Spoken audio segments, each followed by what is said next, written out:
مساء الفل عليكم، يا رب ايامكم كلها تبقى سعاده وصحه وانا. دلوقتي بقى الناس بتقول هشرب بيبسي دايت ولا اشرب كوكاكولا زيرو، ولا بيبسي دايت احلى ولا كوكاكولا زيرو احلى، اكل لبان ترايدنت ولا اكل لبان اكسترا.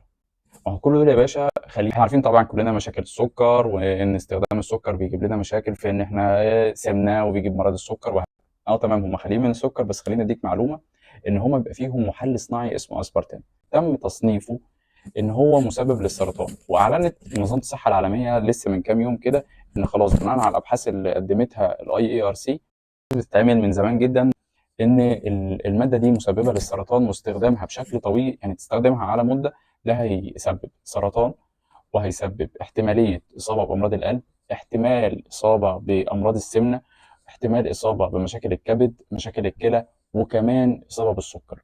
تقول لي والله يا باشا ده منتج خالي من السكر، اصاب ازاي بالسكر؟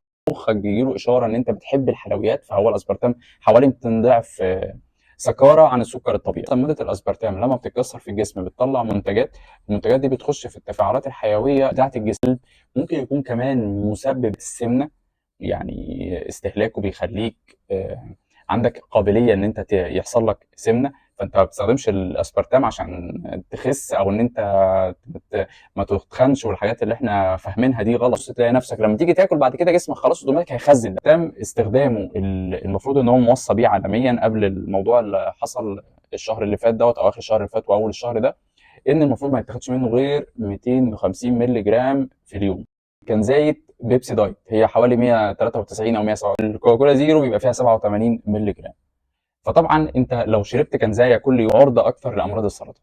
فالمفروض ان انت تكنترول نفسك شويه، مش لازم تاخد كل يوم حاجه ساعه، كل يوم حاجه ساعه وبعد كده تروح جاي تقول ايه انا كل يوم لبان، كل يوم لبان. لا، كنترول نفسك في النقطه ديت، خلي استهلاكك على مدار الاسبوع اقل.